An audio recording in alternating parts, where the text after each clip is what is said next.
¿Cómo, cómo le hace? ¿Cómo lo detecta?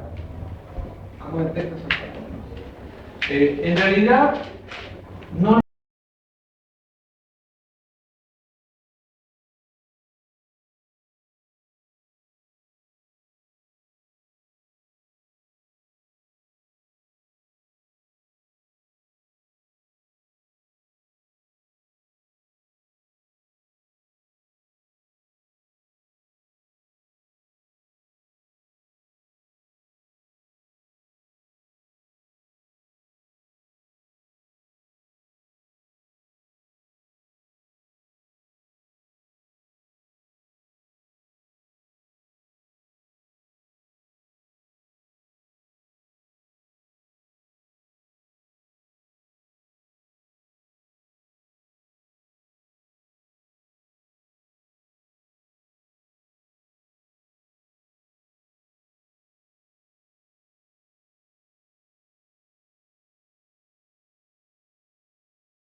Las células propias tienen estos receptores. A ver, dígame.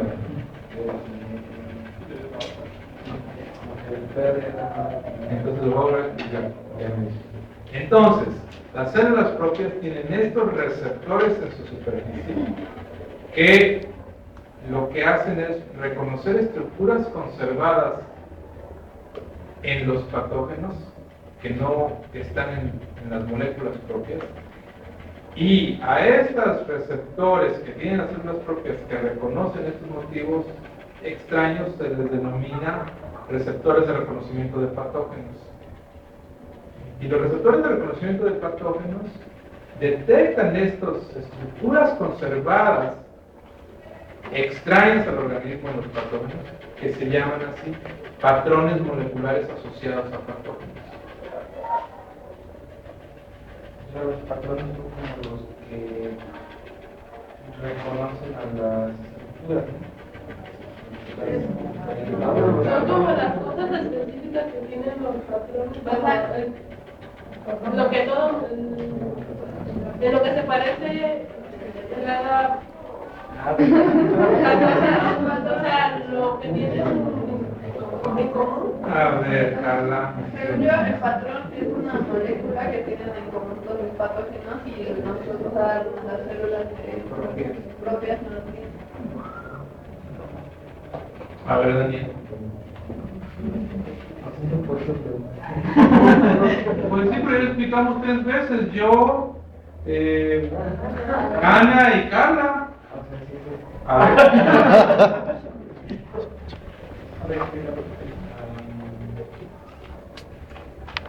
O sea, nada más estábamos hablando y usted escuchaba.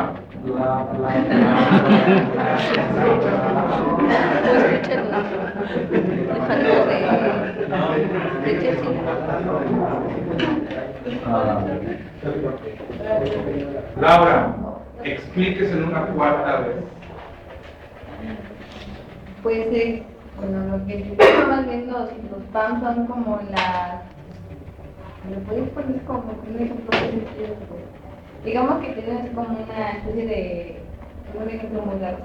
De numeración que está constante. Entonces, lo que van a hacer los PRR van a reconocer esa secuencia que vendría siendo los PAM, como dicen los patrones, que va a tener los patógenos. Por ejemplo, y esa secuencia, no sé, tienes un 1, 2, 3, 4, por así ponerte un ejemplo, está en el patógeno, pero no va a estar en las moléculas propias del organismo. Y así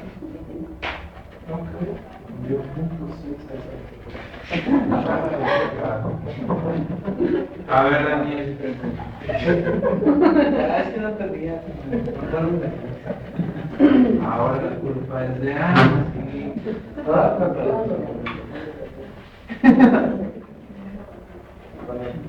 Los PAM serían como la...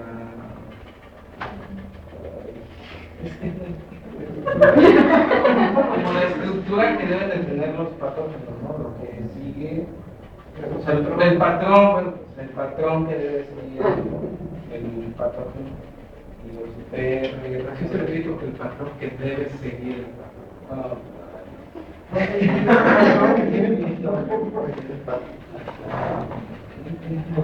Ok, bueno, entonces fíjense bien, patrones moleculares asociados a patógenos no son moléculas. Quien me diga que un patrón molecular es una molécula está mal, quiere decir que no son moléculas. Son estas estructuras o dominios conservados de las moléculas de los patógenos que son reconocidos por los receptores de las células de los patógenos. ¿Queda claro? No, ya no sé por qué. A ver, Salvador. Están rubia, su pareja ideal. A su madre. Ah, en laboratorio. A ver. Pues yo les dije que, bueno, las células propias tienen receptores que son los PPR. Entonces eso reconocen a los PAM, que son dominios que controlan todos los patógenos, por eso lo reconocen. ¿Son dominios que qué? Que tienen dominios conservadores que tienen los patógenos. Ok. Sí, no, sí, A ver. Los receptores los tienen las moléculas que se dedican a, digo, las células que se dedican a la inmunidad innata, o todas las No, las- nada más que dedicar a inmunidad innata.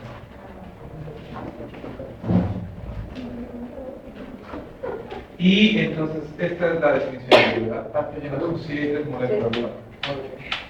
Bueno, los PAMs. Ejemplos de PAMs, ejemplos así de PAMs, Daniel. Carbohidratos, proteínas, lípidos o motivos de ácidos nucleicos que existen en los patógenos, pero que no existen en las células propias. Y es lo que hablaba hace ratito de carbohidratos. Por ejemplo, la manosa es un carbohidrato que existe en algunas células de patógenos, pero no existe en las células propias.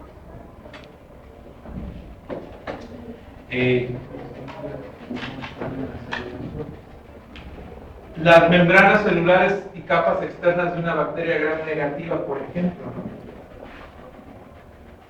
Todas esas estructuras que no existen en las células propias, pero que están conservadas en varias células de los patógenos o en varias estructuras de los patógenos, como los virus, que no es una célula, a eso se les llama patrones moleculares asociados a patógenos.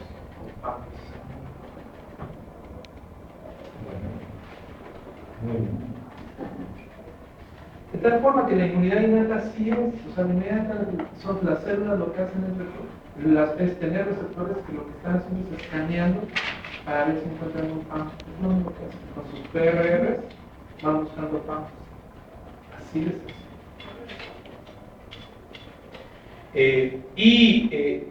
Ejemplos de reconocimiento de receptores de reconocimiento de patógenos pueden ser, dependiendo si este receptor es soluble o insoluble. Bueno, ¿no? Sí. Bueno, solubles. Acuérdense que los receptores, ya habíamos dicho que los receptores pueden ser solubles o insolubles, ¿no? Insolubles si están asociados a una membrana, solubles si están secretados o están en el citoplasma.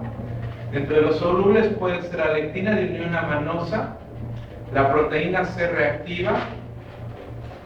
Esta proteína C reactiva y la proteína de unión amanosa activan el sistema del complemento, formando los poros en la membrana. Es decir, son esas moléculas que están en la sangre que en cuanto detectan un PAM, activan el sistema del complemento. Favorecen la ozonización para la fagocitosis, precisamente lo que hablaba.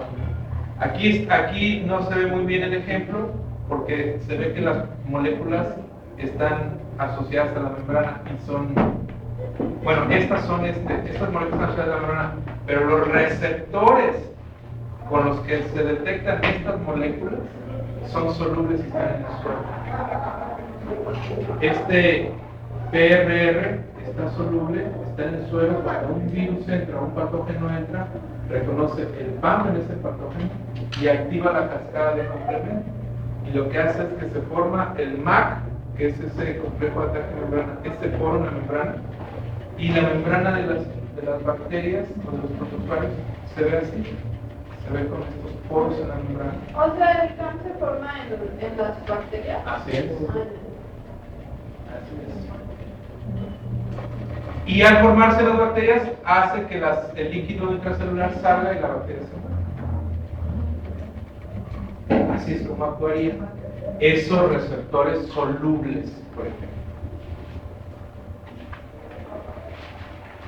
Otro receptor soluble son las defensinas. Y las defensinas son unos péptidos bien interesantes porque son unos péptidos catiónicos. ¿Qué significa que sean catiónicos, Bruno?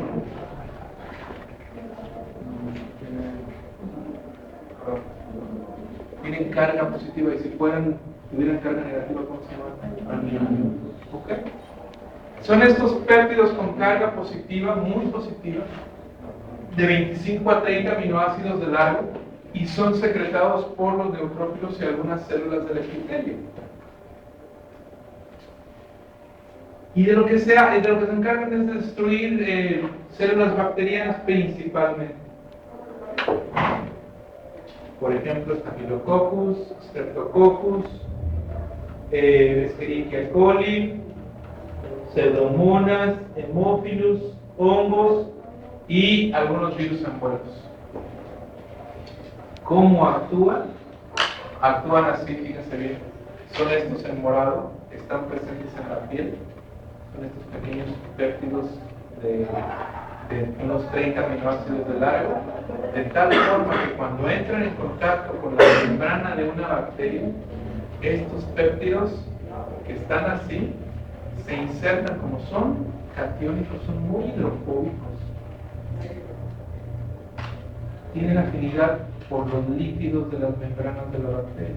Entonces se insertan en la membrana de la bacteria como lanzas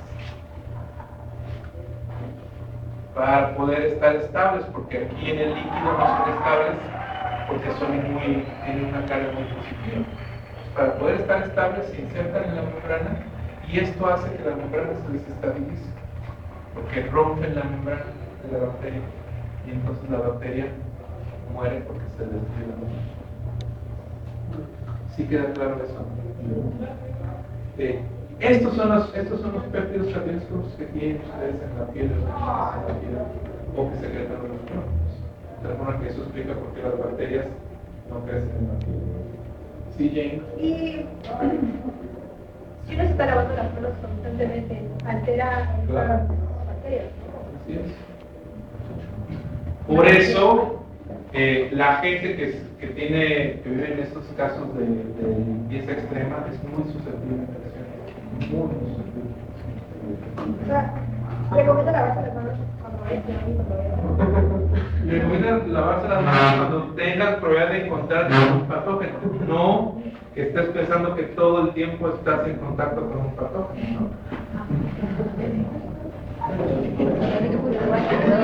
¿Sí han visto esos programas de National Geographic donde hay gente que tiene esos programas?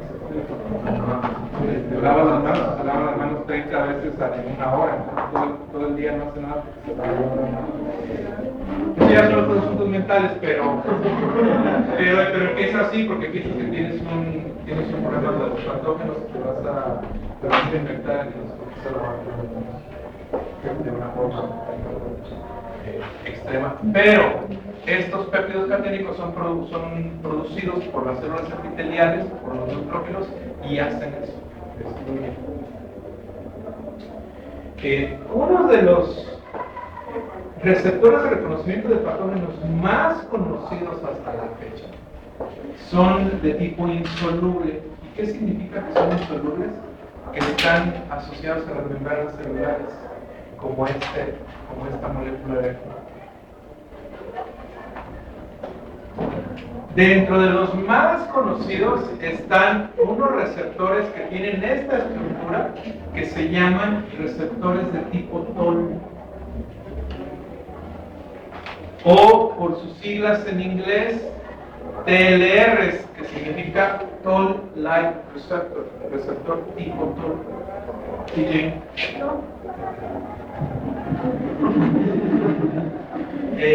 Esos receptores se llaman así, receptores tipo TOL. Son bien interesantes. ¿Por qué se llaman receptores tipo TOL?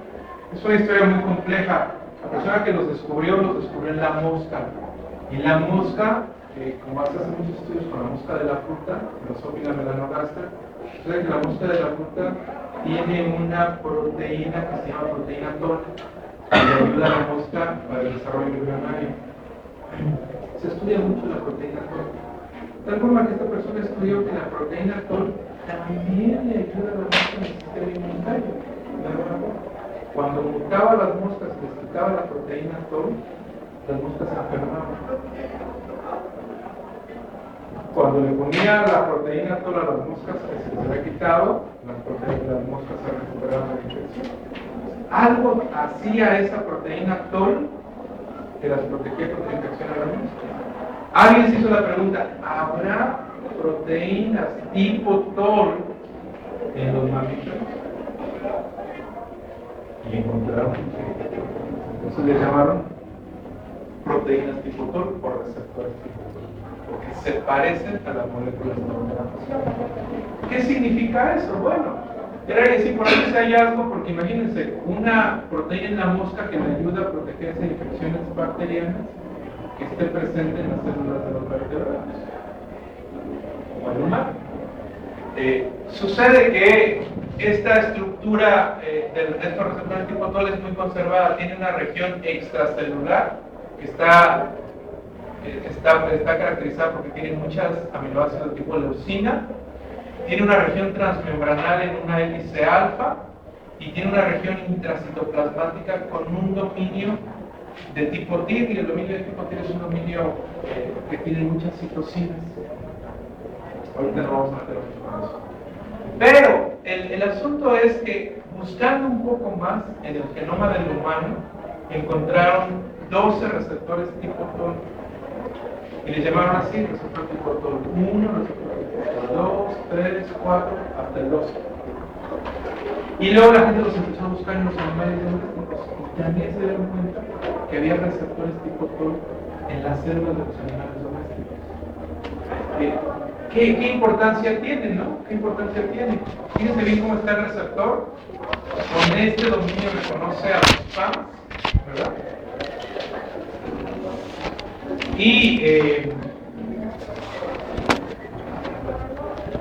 Y cada TLR identifica un repertorio de PAMs específicos.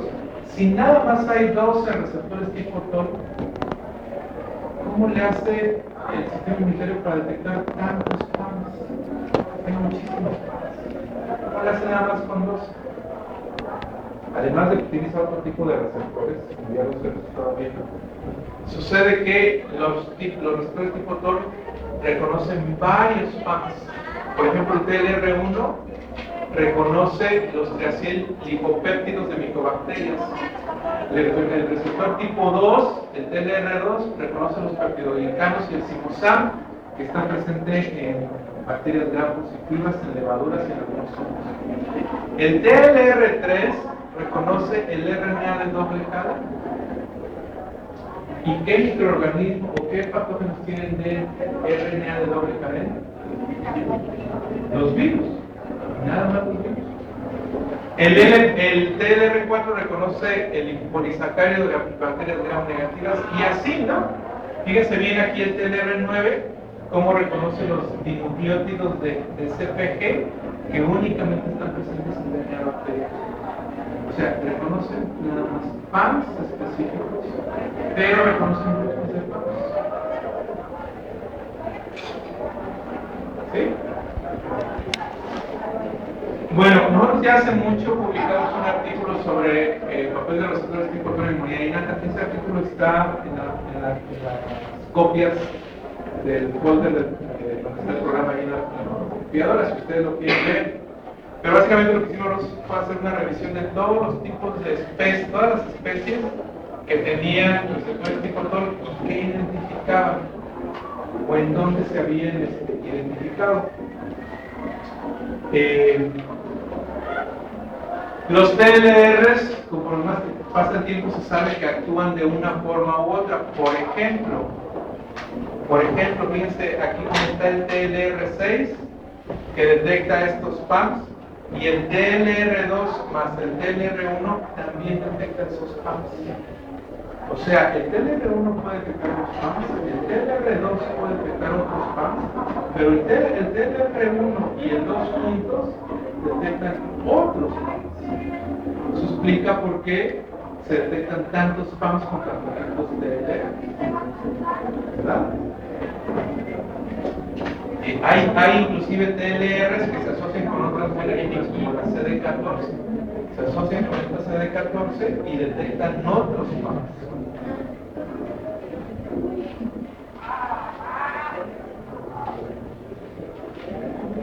Bueno, ¿y qué pasa cuando un TLR detecta un PAM? Pues lo que pasa es que se van a iniciar cascadas de señalización. Yo les había dicho que los TLRs tienen en la región intracitoplasmática un dominio TIR. Este dominio TIR de activación es un dominio de activación de tirosinas, activa a moléculas intracitoplasmáticas que van a iniciar cascadas de señalización que van a activar factores de transcripción. ¿Y qué hacen los factores de transcripción?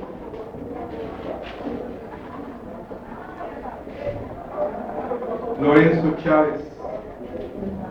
¿No está Lorenzo? ¿No está?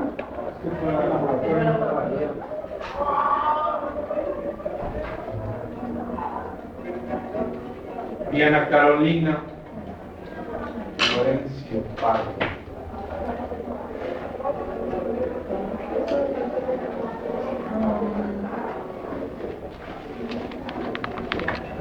Moléculas que ayudan a iniciar la transcripción.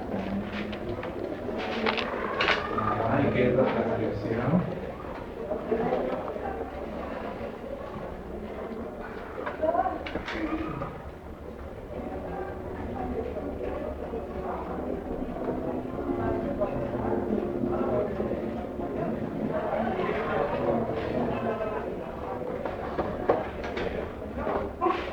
Carolina a la 1.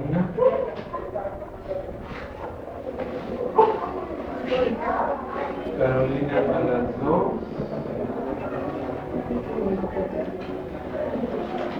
Carolina a las 3.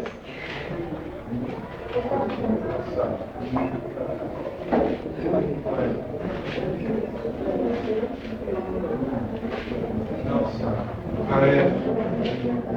Carla Vera.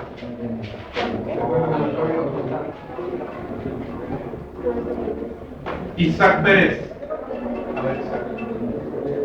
Cuando se crean nuevas proteínas, ¿no? Para, en este caso para... A ver, Isaac, ¿qué le pregunté?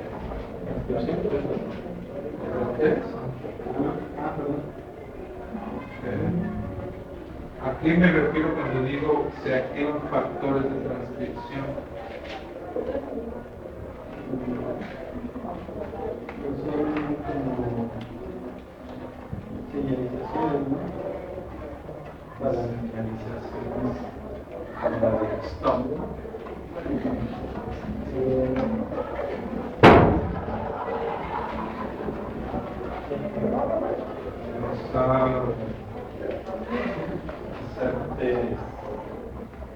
Ok. Olagués S. Sotomayor Vera, no sé qué es. A ver, ¿perdón, cómo se llama usted? Olaguer. Olaguer. A ver, Olaguer. Perdón. Ajá.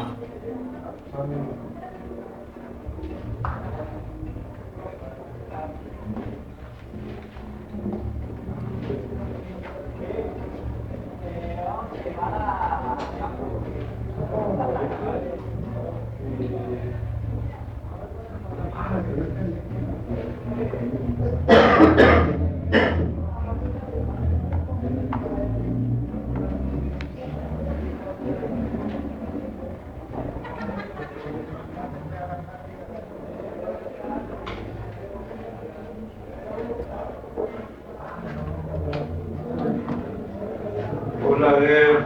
No. Sareni.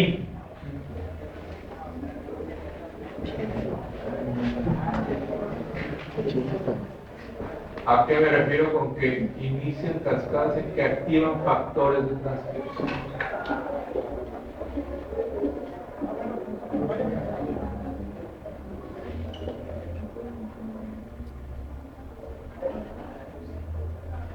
Pues como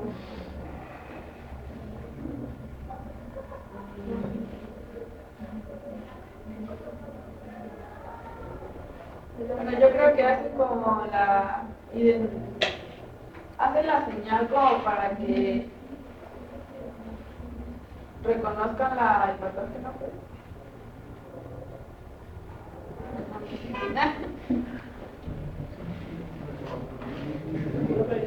Emilio. No sé, es como una proteína que regula la transcripción, no sé, del ADN. ¿Y qué es la transcripción? La transcripción de ADN es como cuando no sé, cuando transcribir la ADN es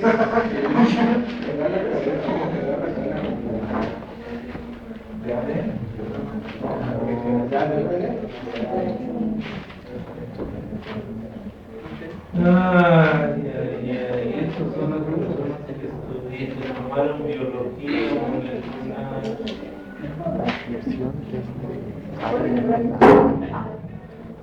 Diego Hernández.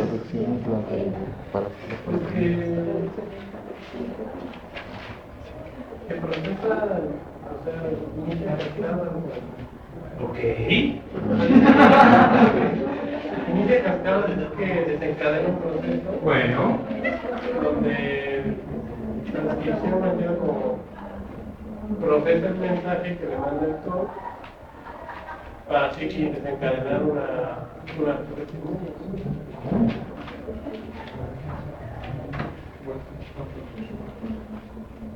¿cómo? Activando factores de transcripción. ¿Qué significa factores que promueven la eso? transcripción. ¿Y qué es la transcripción? Por ejemplo, que procesan El mensaje, la carta, texto, lo que escribe, correo, los spam los procesa. No los spam, sí, de aquí. Todo lo que desencadena, que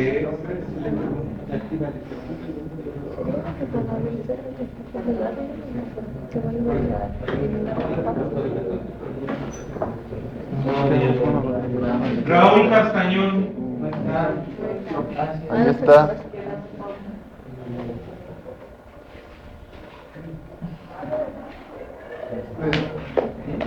Por ahí tengo un 15% de evaluación del examen. No está la verdad. No, pregúntame. Pues, la verdad no sé, pero por el nombre podría creer que es lo que es un factor que da inicio a la transcripción de, o sea, para la síntesis de una cierta proteína de una cierta. A ver, otra, tranquilo. ¿Es una proteína que qué? Bueno, lo que yo creo que es un factor, no sé bien si sea qué tipo de moléculas es una proteína, yo imagino que es una proteína Muy bien. que da inicio, o de alguna forma como un receptor, o no sé, da inicio a la transcripción. ¿Y qué es la transcripción? Transcripción es la síntesis de proteínas. ¿Es la síntesis de proteína la transcripción? Ok, no.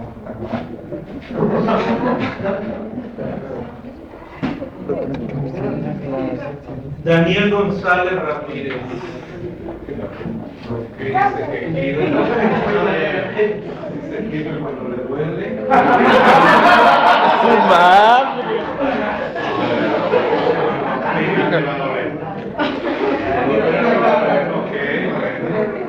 A ver, pues eso de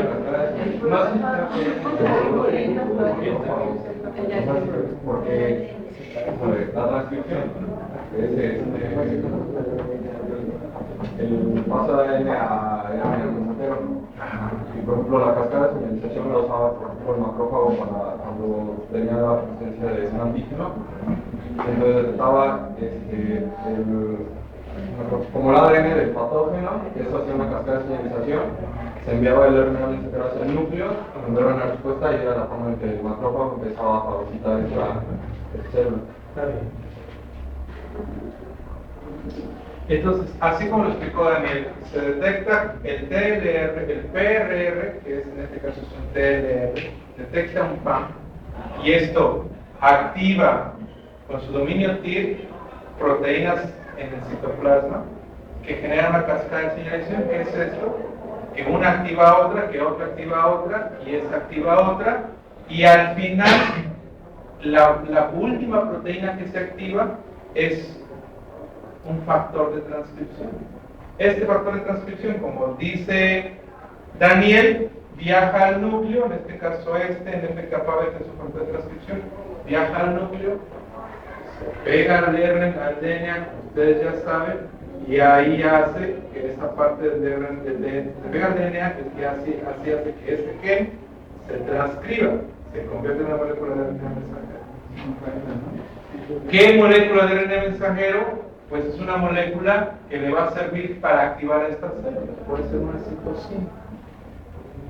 ¿Sí digo? Bueno.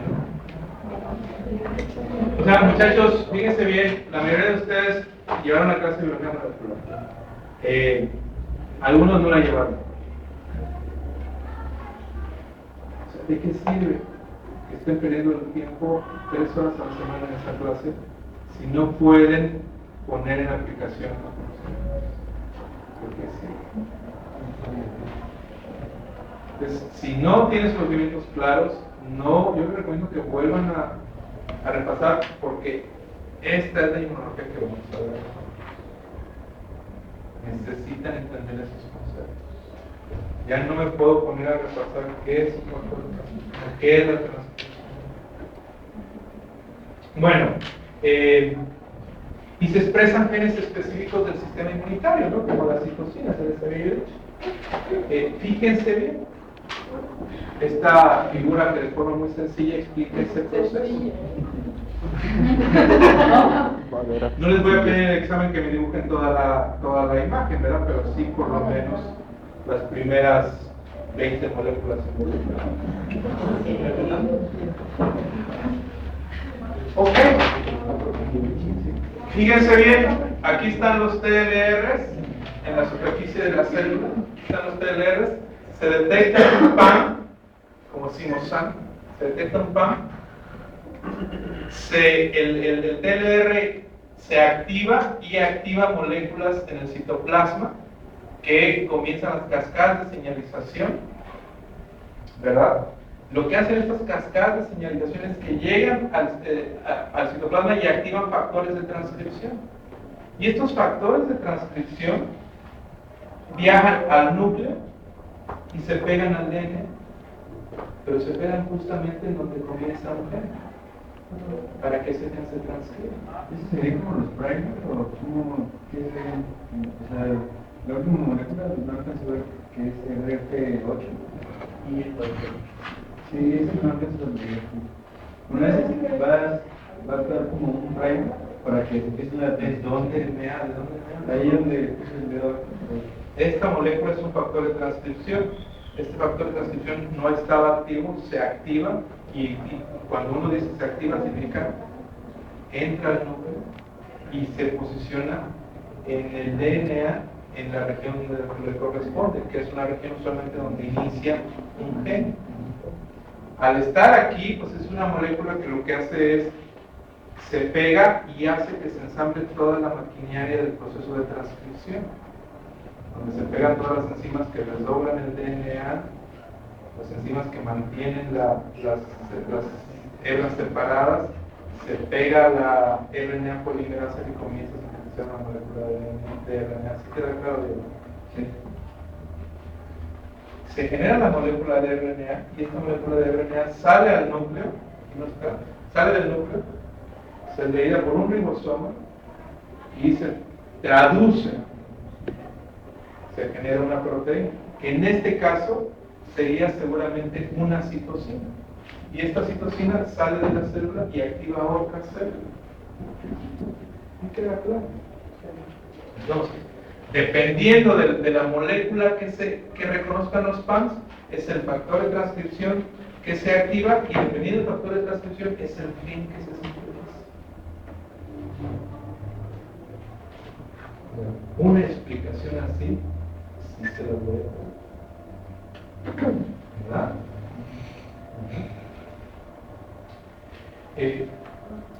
Y entonces eso es lo que queda claro, ¿no? Estos son los genes que se transcriben, estos son los genes que se transcriben y son los genes que eventualmente salen, se transforman, se expresan en proteínas y las proteínas tienen su función especial. Esto de aquí no se sabía hace 5 años. Y es muy importante porque lo que nos está diciendo es que hay una relación muy importante de la respuesta inmunitaria innata y la respuesta inmunitaria adaptativa, porque dependiendo del tipo de PAM que se detecte, es el tipo de PRR que se active y es la cascada de señalización que se genere, el factor de transcripción que se active y el gen que se transcribe. Y el gen que se transcribe es, dependiendo del gen que se exprese, es la acción que hace esa célula. ¿Sí queda claro? Entonces todavía no sabemos exactamente cuál molécula activa qué línea, pero eventualmente se va a saber. Entonces van a saber, simosan activa este gen y activa este factor de transcripción y activa esta situación. Entonces ya podrías tú, digamos, que dirigir una respuesta.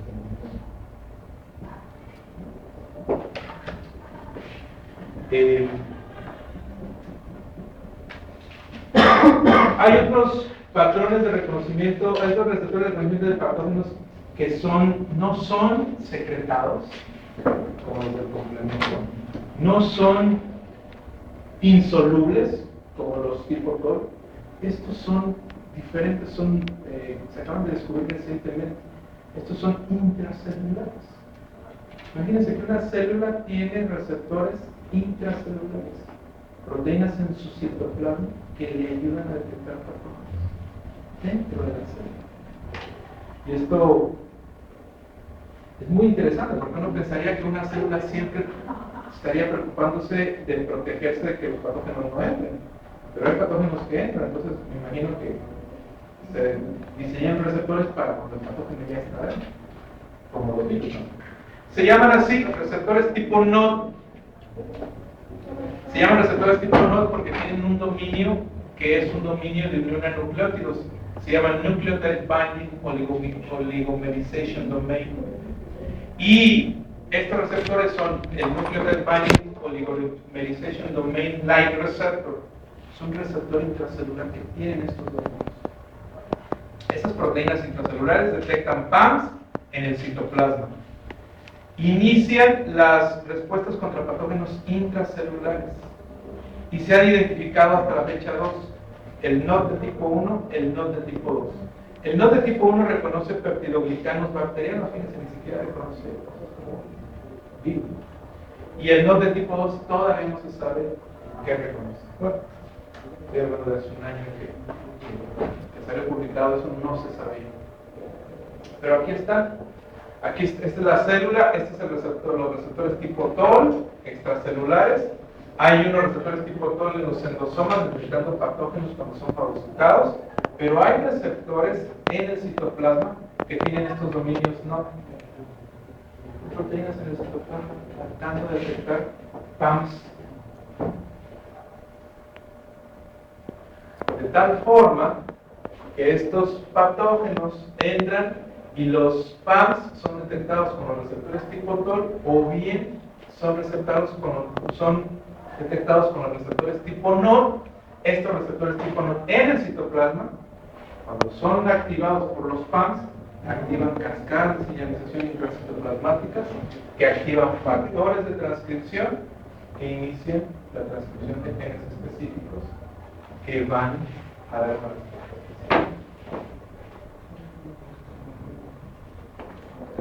¿Sí?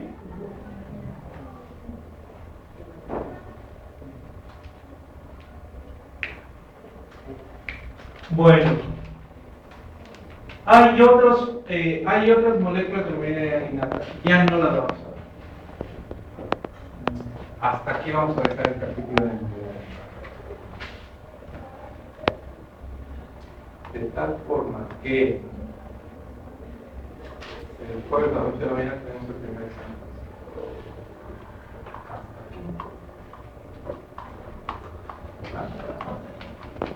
Bueno, entonces faltan 3 minutos, déjenme hacer un par de preguntas nada más para ver si puedo completar mi lista de clasificación.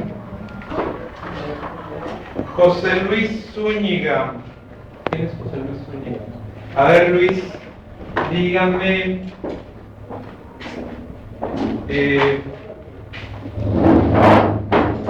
los tipos de linfocitos T que existen. Son los linfocitos colaboradores. Ok, y para que le haga varias esta respuesta, ¿cuál es la diferencia entre ellos? tienen bueno, los dispositivos de colaboradores tienen marcadores CD4 y tienen reconocen células, moléculas MHC de clase 2 y los citotóxicos son moléculas, tienen marcadores CDH8 y reconocen moléculas MHC de clase 1. Bueno, está bien. Iván Valadez, ¿dónde está Iván? Iván, ¿qué distingue a un linfocito B maduro de uno inmaduro?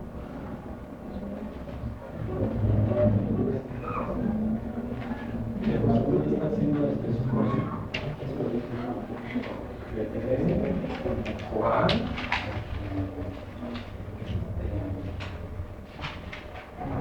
Es más, se va a poner más fácil. ¿Cuál es la diferencia entre un linfocito B maduro, no activado, y un linfocito B maduro activado? Eso es más fácil.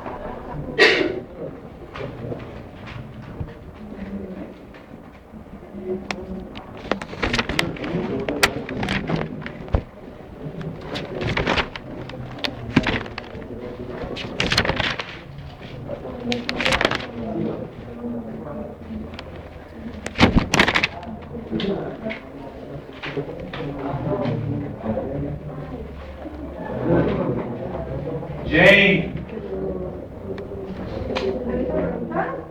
No, le voy a hacer otra. ¿Cuáles son las células granulocíticas no fagocíticas?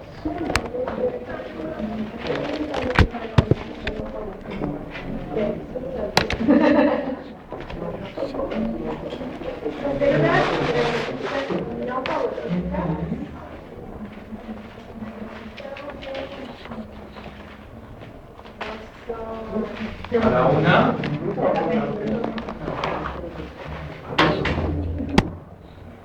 Ok.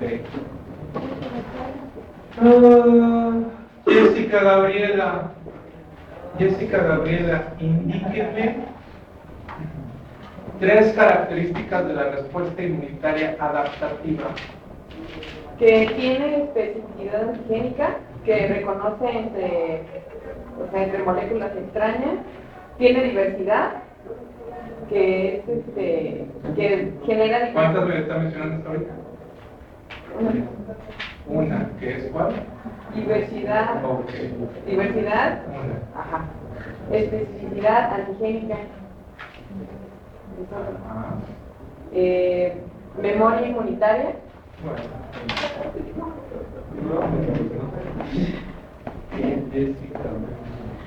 Salvador. ¿Quién es Salvador? Salvador. A ver, Salvador. ¿Qué función inmunológica tiene el timo? Madurar los linfocitos B. Ana, ¿cuál es la función inmunológica del vaso?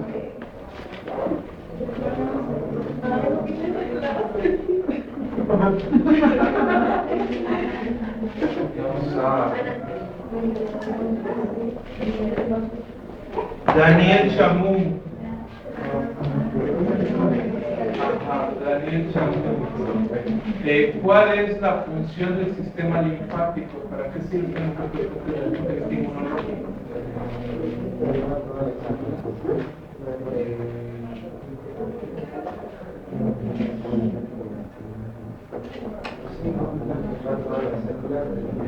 Todas las células.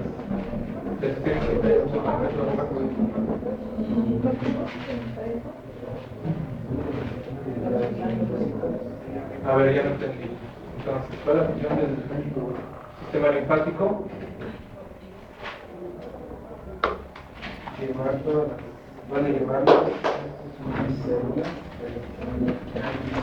Llevar todas las células inmunitarias.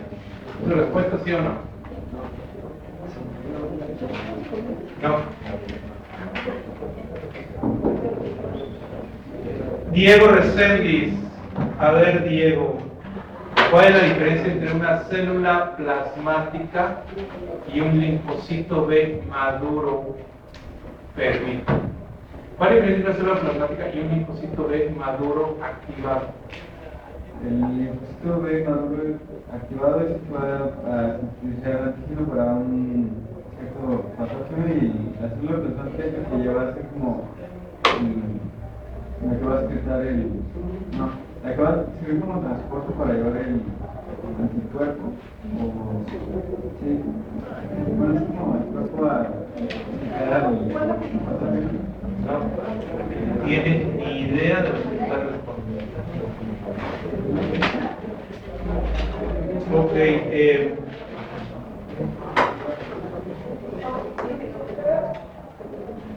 Alma Lorena, dígame la diferencia entre una respuesta inmunitaria primaria y una secundaria.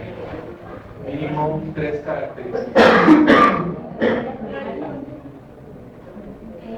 La primaria es la primera que surge. Y la secundaria es la segunda. Perfecto. Es la que es la primera vez que se presenta el antígeno. Bueno, y la segunda se presenta también. Muy bien. Entonces, como la primera vez es más lenta. No, o sea, me parece que la secundaria no es. Ok, una característica. Como ya la segunda es más rápida, es más fuerte. Ok, 2. Y es más, bueno, dura más. ¿Cuál dura más? La segunda.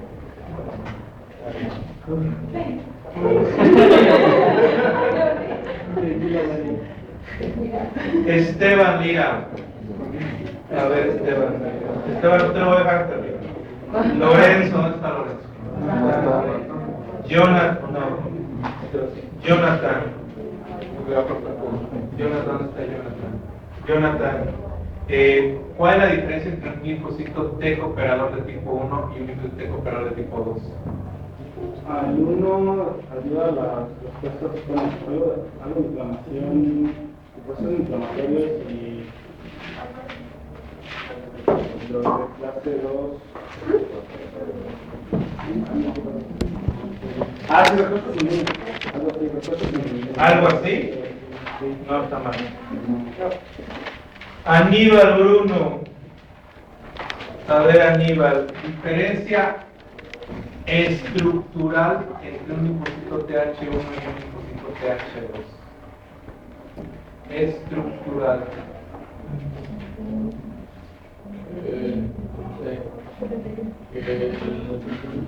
Van a reconocer diferentes en un tipo de situación. Estructural.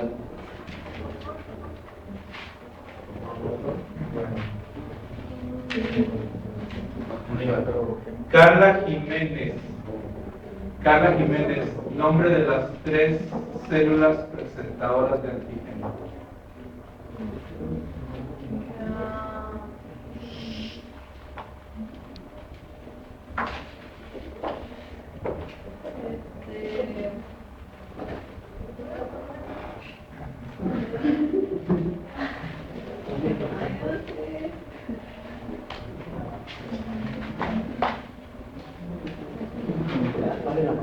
Jorge Alberto, nombre de las células presentadoras de antígeno. Ni idea. Ni siquiera dijo, permítame, lo voy a pensar un segundo. Entonces, según yo, nada más queda Esteban, nombre de 3 células presentadoras de antígeno. Células dendríticas, células.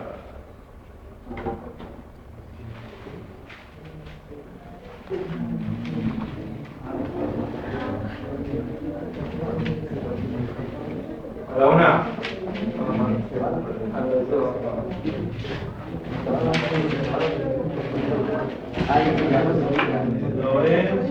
Lorenzo, faltó Carla.